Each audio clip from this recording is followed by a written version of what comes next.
ಹಿಂದುತ್ವದ ಹೆಸರು ಹೇಳಿಕೊಂಡು ರಾಜಕೀಯವಾಗಿ ಸಾಮಾಜಿಕವಾಗಿ ಬೆಳೆದ ಠಾಕ್ರೆ ಮನೆತನದಲ್ಲಿ ಹುಟ್ಟಿರುವ ರಾಜ್ ಠಾಕ್ರೆ ಗಂಗಾ ನದಿಯನ್ನೇ ಕೊಳಕು ಎಂದಿದ್ದಾರೆ. ಭಕ್ತರ ಆಚರಣೆಯನ್ನೇ ಮೂಢನಂಬಿಕೆ ಎಂದಿದ್ದಾರೆ. ಗಂಗೆಯ ಕೊಳಕು ನೀರನ್ನ ನಾನು ಮುಟ್ಟೋದಿಲ್ಲ ಅನ್ನೋ ಮೂಲಕ ಕೋಟ್ಯಾಂತರ ಭಕ್ತರ ಭಾವನೆಗಳನ್ನ ಕೆರಳಿಸಿದ್ದಾರೆ. ಹಿಂದುತ್ವದ ಹೆಸರಲ್ಲಿ ಇಷ್ಟು ಎತ್ತರಕ್ಕೆ ಬೆಳೆದ ಠಾಕ್ರೆ ಕುಟುಂಬದ ಕುಡಿಯ ಬಾಯಿಂದ ಇಂಥ ಮಾತು ಬರುತ್ತೆ ಅಂತ ಯಾರೂ ನಿರೀಕ್ಷಿಸಿರಲಿಲ್ಲ. ಠಾಕ್ರೆ ಹೇಳಿಕೆಗೆ ದೇಶಾದ್ಯಂತ ಭಾರಿ ವಿರೋಧ ವ್ಯಕ್ತವಾಗಿದೆ. ಠಾಕ್ರೆ ಅವರ ಈ ಮಾತುಗಳಿಗೆ ಯುಪಿ ಮುಖ್ಯಮಂತ್ರಿ ಯೋಗಿ ಆದಿತ್ಯನಾಥ್ ಅವರೇ ಸರಿಯಾಗಿ ಉತ್ತರ ಕೊಡ್ತಾರೆ ಅಂತಿದ್ದಾರೆ ಭಕ್ತರು. ಇನ್ನು ಕೆಲವೇ ದಿನಗಳಲ್ಲಿ ಯೋಗಿ ಆದಿತ್ಯನಾಥ್ ರಾಜ್ ಠಾಕ್ರೆ ಮೈ ಚಳಿ ಬಿಡಿಸ್ತಾರೆ ಎನ್ನುವ ಮಾತುಗಳು ಹರಿದಾಡ್ತಾ ಇದೆ. ಮಹಾಕುಂಭಮೇಳದಲ್ಲಿ ಪವಿತ್ರ ಸ್ನಾನ ಮಾಡಿರುವ ಸುಮಾರು 65 ಕೋಟಿ ಜನರ ನಂಬಿಕೆಯನ್ನೇ ಮೂಢನಂಬಿಕೆ ಎಂದಿರುವ ರಾಜ್ ಠಾಕ್ರೆ ವಿರುದ್ಧ ಸಾಮಾಜಿಕ ಜಾಲತಾಣಗಳಲ್ಲಿ ಪೋಸ್ಟ್ಗಳು ಶೇರ್ ಆಗ್ತಿವೆ. ವಿದೇಶಗಳಲ್ಲಿ ನದಿಗಳನ್ನ ತಾಯಿ ಅಂತ ಕರೆಯೋದಿಲ್ಲ, ನಾವು ಅದನ್ನ ತಾಯಿ ಅಂತ ಕರಿತೇವೆ. ಅದೇ ಕಾರಣಕ್ಕೆ ವಿದೇಶದಲ್ಲಿ ನದಿಗಳು ಸ್ಫಟಿಕದಂತೆ ಸ್ವಚ್ಛವಾಗಿರುತ್ತವೆ. ನಮ್ಮ ದೇಶದಲ್ಲಿ ಎಲ್ಲ ಕಲುಷಿತಗಳು ನದಿಗೆ ಹೋಗಿ ಸೇರುತ್ತವೆ. ನಮ್ಮ ನದಿಗಳು ಸ್ವಚ್ಛವಾಗಿರಲು ಸಾಧ್ಯವೇ ಇಲ್ಲ. ಬರೀ ಗಂಗಾ ನದಿಯಲ್ಲ, ದೇಶದ ಇತರ ನದಿಗಳು ಸ್ವಚ್ಛವಾಗಿಲ್ಲ ಅಂತ ರಾಜ್ ಠಾಕ್ರೆ ಹೇಳಿದ್ದಾರೆ. ಅಲ್ಲದೆ ರಾಜೀವ್ ಗಾಂಧಿಯವರ ಕಾಲದಿಂದಲೂ ಅವರು ಪ್ರಧಾನಿಯಾಗಿದ್ದಾಗಿನಿಂದಲೂ ಗಂಗಾ ನದಿಯನ್ನ ಸ್ವಚ್ಛಗೊಳಿಸುವ ಪ್ರಯತ್ನ ನಡೀತಾ ಇದೆ. ನರೇಂದ್ರ ಮೋದಿ ಅವರು ಮಾಡುತ್ತಿದ್ದಾರೆ. ಇನ್ನುವರೆಗೂ ಗಂಗಾ ನದಿ ಶುದ್ಧವಾಗಿಲ್ಲ.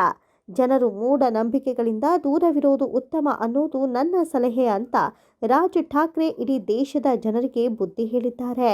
ಬಾಲನಂದ ಗಾಂವ್ಕರ್ ಎನ್ನುವವರು ರಾಜ್ ಠಾಕ್ರೆ ಅವರಿಗೆ ಮಹಾಕುಂಭಮೇಳದಿಂದ ಗಂಗಾ ನದಿಯ ಪವಿತ್ರ ನೀರು ತಂದಿದ್ರಂತೆ.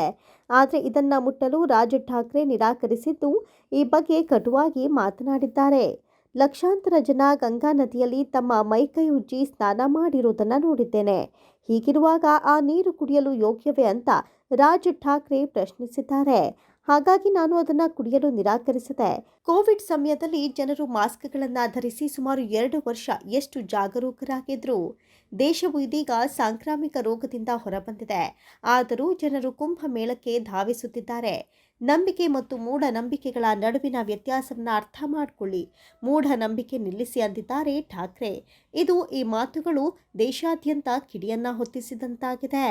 ಎನ್ಡಿಎ ಮೈತ್ರಿಕೂಟದ ಪಕ್ಷಗಳಲ್ಲಿ ಸೇರಿರುವ ಮಹಾರಾಷ್ಟ್ರ ನವನಿರ್ಮಾಣ ಸೇನೆಯ ನಾಯಕ ರಾಜ್ ಠಾಕ್ರೆ ಗಂಗಾ ನದಿಯ ಪಾವಿತ್ರ್ಯತೆಯ ಕುರಿತು ಪ್ರಶ್ನೆ ಮಾಡಿದ್ದು ದೇಶದ ಜನರ ಭಾವನೆಗಳನ್ನು ಘಾಸಿಗೊಳಿಸಿದೆ.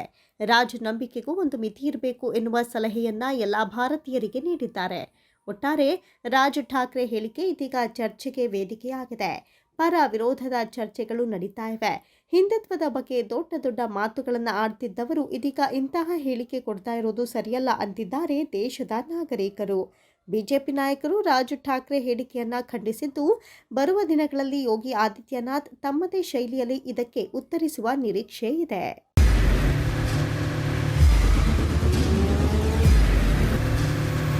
ಪ್ರಜಾಮಾರ್ಗ ನ್ಯೂಸ್, ಇದು ಜನಸಾಮಾನ್ಯರ ಧ್ವನಿ. ನಮಸ್ಕಾರ. ನೀವು ನೋಡ್ತಾ ಇದ್ದೀರಾ ಪ್ರಜಾಮಾರ್ಗ ನ್ಯೂಸ್. ರಾಷ್ಟ್ರದ ರಾಜ್ಯದ ರಾಜಕೀಯದ ಬಗ್ಗೆ ಹೆಚ್ಚಿನ ಸಿನಿಮಾ ಅಪ್ಡೇಟ್ಗಳಿಗಾಗಿ ಫಸ್ಟ್ ಲೈಕ್ ಮಾಡಿ, ಸಬ್ಸ್ಕ್ರೈಬ್ ಆಗಿ, ಹಾಗೆ ಫಾಲೋ ಕೂಡ ಮಾಡಬೇಕು.